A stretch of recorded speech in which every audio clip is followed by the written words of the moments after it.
President Joe Biden addressed the nation this afternoon, making a vow to the American people as the new president-elect gets the ball rolling on his transition back to the White House. A few isolated showers starting to pick up across Central Texas. We'll see how long they're going to last in your first warning weather. And a scary morning in northwest Austin as a carjacking leads to police shooting and killing a man. We talked to neighbors about what they saw. Police shot and killed a man in northwest Austin this morning. Officers say he stole 2 cars from a shopping plaza and then fired his gun at police at a nearby apartment complex. Thank you so much for joining us. I'm Jennifer Sanders. And I'm Will Dupree, in tonight for Daniel Marine. The shooting happened at the MAA Canyon Creek Apartments on FM 620. The carjackings occurred about 5 minutes south of there at the 4 Points Shopping Center. KXAN's Brianna Hollis joins us live now from Austin Police Headquarters in downtown. And Bree, you had a chance to speak with some of the people who live at that complex. I did. So police had the entrance to the complex blocked off this morning, but people who lived there could still get in and out. Neighbors were spooked by this, though, coming up to us, asking us what had happened. And one man says he came home around 9:30 to a swarm of police cars. I came home and saw there was a bunch of cops up here in the front, and then I got home to my actual apartment and I saw that there was a lot more cops. The whole, it was basically all taped off from the playground to all the way to the apartments. It surprised me because this place is pretty quiet. Nothing really happens around this area. Police Chief Lisa Davis says officers tracked the suspect to the MAA Canyon Creek Apartments, and he kicked down a door of one of the apartment units. Officers tried to confront him then, and that is when Davis says he shot at police, and police shot back. APD will provide more updates tomorrow, and that's when we expect to learn the name of the suspect as well as the name of the officers who fired their weapons. Live from police headquarters, Brianna Hollis, KXAN News. Bree, thanks so much. A man facing multiple charges of capital murder in a December 2023 shooting spree has been found mentally incompetent to stand trial. Shane James is accused of killing 6 people and injuring 3 others in a string of violent incidents. The victims included both of his parents in Bexar County, as well as 4 others in Travis County. James is also accused of shooting an Austin ISD police officer, an APD officer, and a cyclist. As part of the judgment issued last month, James has to be committed to a mental health facility or a residential care facility for treatment. The judge also ordered for him to be evaluated again in 120 days.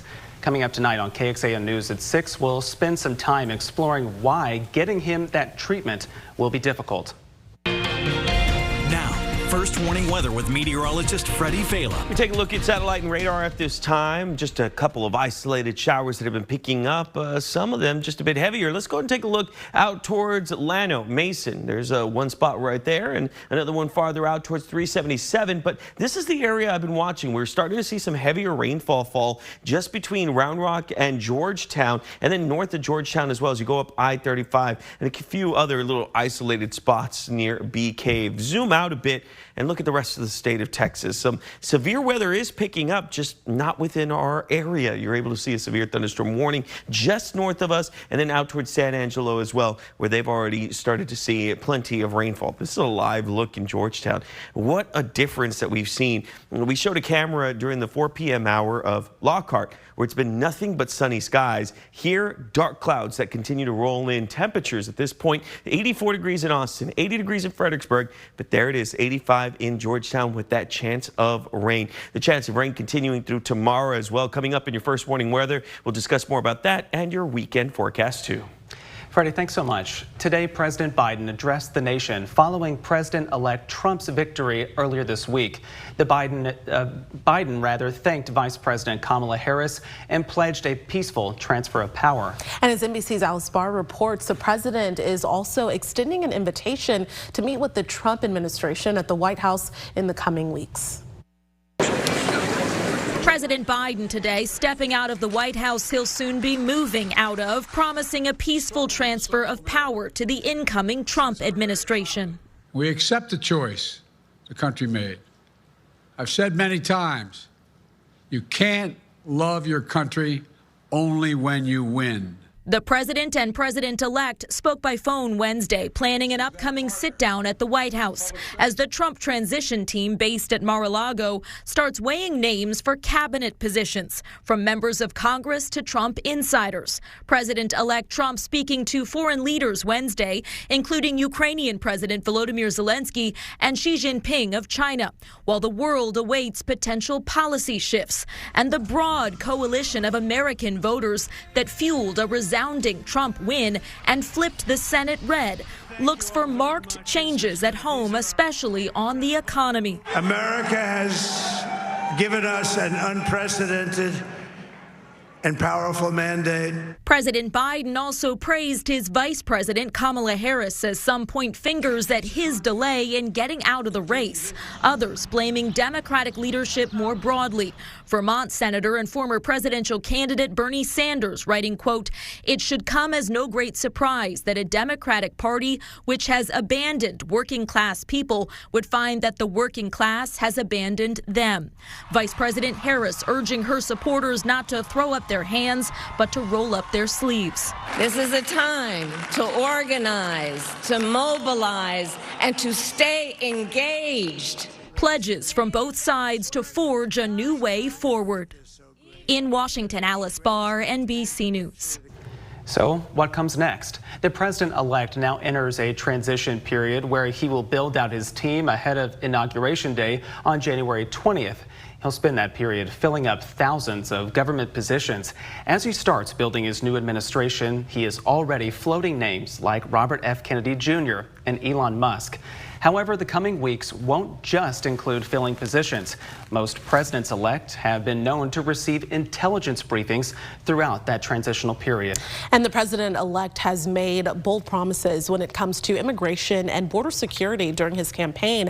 Trump vows to re-implement the Remain in Mexico policy, which requires migrants seeking asylum to stay in Mexico until their U.S. immigration court date. He has also promised finishing the border wall. During Trump's first presidency, his administration was responsible for building more than 400 miles of fencing, but President Biden stopped construction. Trump has also promised to be tougher on immigrants with a criminal history, going as far as saying any migrant who enters the country without proper paperwork would face an automatic 10 years in prison. Some Border Patrol agents say they are excited for Trump to take office again, hoping he follows through on those promises.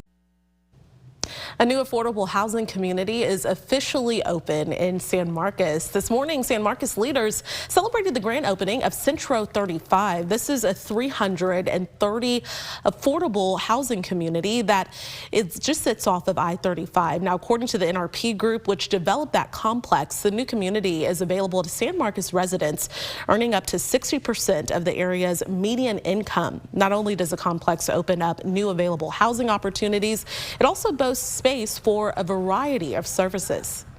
It's going to bring needed housing, but what's also great about these projects is the supportive services that's been talked about, the after-school programs, the requirement to have transportation, whether it's a bus or a van, into town in order to grocery shop and do other kinds of shopping.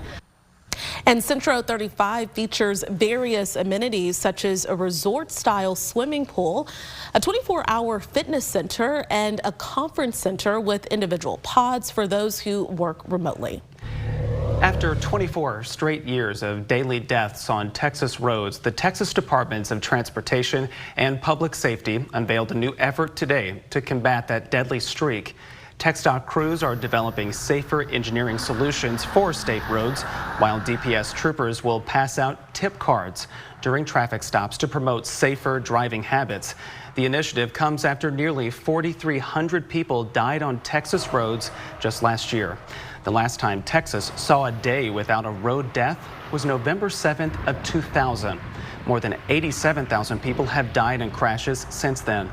Common factors in those crashes include things like high speeds, impaired or distracted driving, and those not wearing a seatbelt.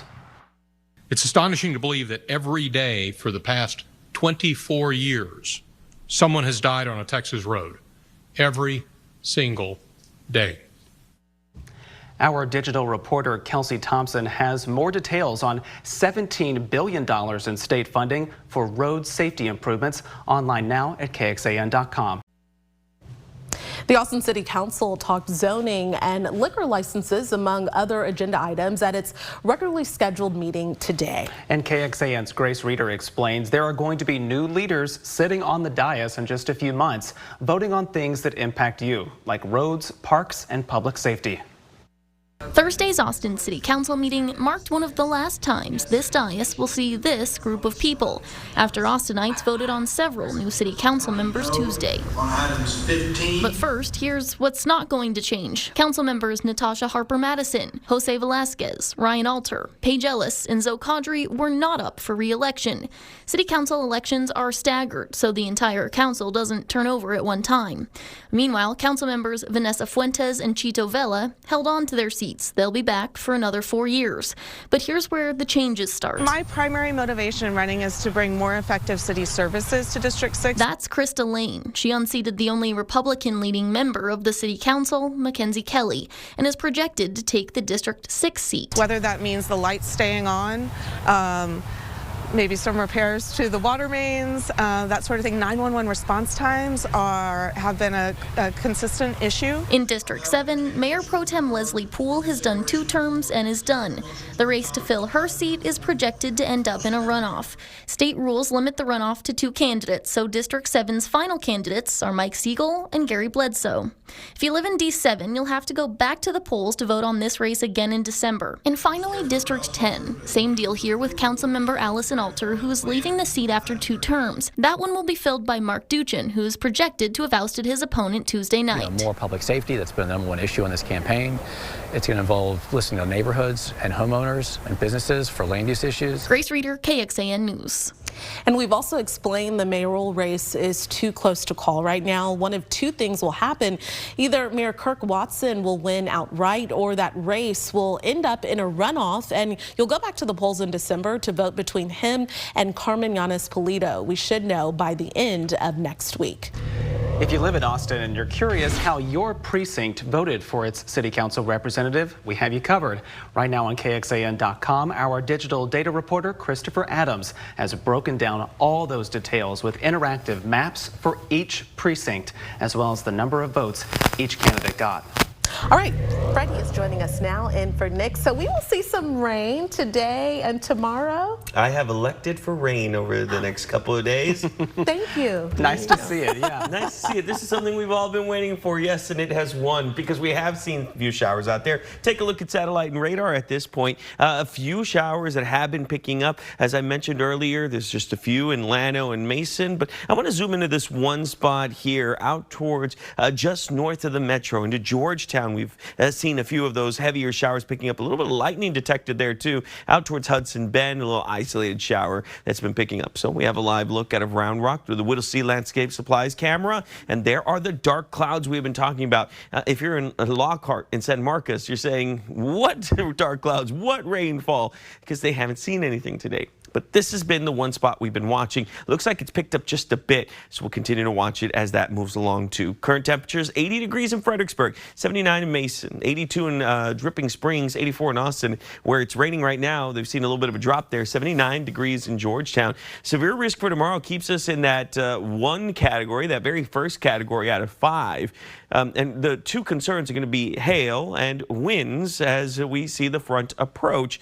And as it does, we could see some of that pick up. So we'll continue to watch that. But look at what happens over the next couple of hours. You're noticing as we get to about 8 p.m., 9 p.m., things clear up. And then early in the morning, we could see more rain picking up. At first, mostly out towards the hill country, builds up as the front comes in. And then everyone has that chance of seeing a few isolated thunderstorms. So we'll continue to monitor that because at this point, we still have that decent shot at seeing that. If anything, the best case scenario would just be some heavy rainfall. Saturday and Sunday, we're looking at mostly clear skies. So I don't want to get rid of the rain chances for tonight. We're going to keep those in there because, again, we've seen that. So if you want to watch the Georgetown versus Cedar Park game, you can watch the game on KBVO. If not, there you go. There's your rain chances there, taking us down to 73 degrees by the time we get to the fourth quarter. So the front comes in. We start to see all of the activity just before that comes through. And this front will continue pushing through all the way towards the east. That front's going to be key on what happens out in the tropics, and I'll show you that in just a moment. But rainfall forecast still could see 1/4 of an inch up to an inch of rain, maybe up to 3 inches if we get some heavier rainfall for tomorrow. The drought monitor just came out this morning too, and this is why we need the rain. Not a huge change from what we saw last week to this week. The only difference that we've seen is out towards the eastern counties, Rockdale, Giddings, LaGrange, Bastrop, even down to about Lockhart. We've been able to see severe kind of pushed back and drop down to moderate in that spot, but everything else pretty much remained the same. No real big change there. We zoom out to the rest of the state, and this is all the area that's actually gotten beneficial rainfall that's taken them down a notch, and we've seen gone from 73% of the state of Texas within some type of drought down to about 68%. So a little bit of a change there. Actually, there's the numbers.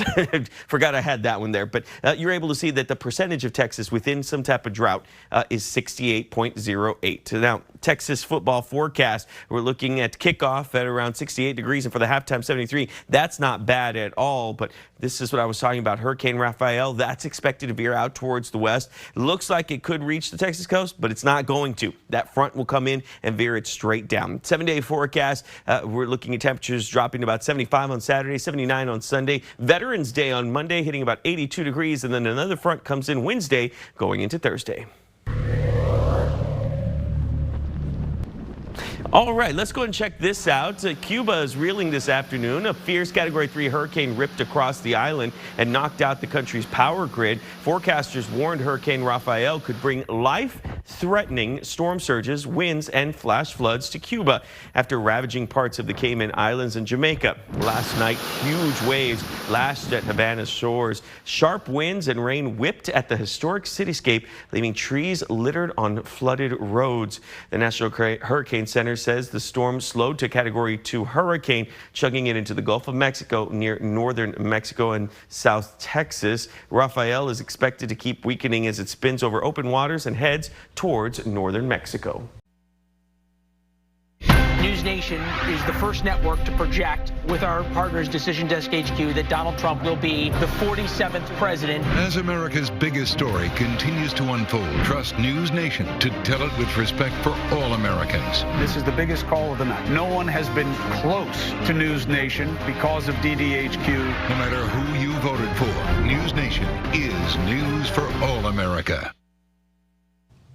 Japan's Mount Fuji finally got some snow cover today, more than a month after it did last year. This sets a record for the latest snowfall the mountain has seen in 130 years. While some snowfall was seen from the southern side of the mountain yesterday, clouds blocked the view of the peak, delaying official confirmation. An official from a meteorological office says he has seen an overall trend of delays in Mount Fuji's first snowfall over recent years, although the reasons for that are unclear. However, experts are pointing to the country seeing unusually warm weather well into the fall season.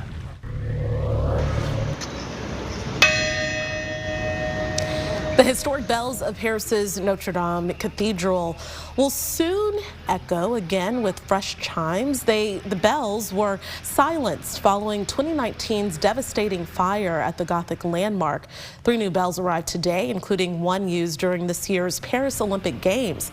The Olympic bell is a gift from the Paris 2024 organizing committee. It will be installed alongside 2 smaller bells above the altar, where they will ring during Mass. They join the 8 historic bells from the cathedral's North Tower, which crews reinstalled in September after cleaning and renovation. The cathedral is set to reopen to the public on December 8th.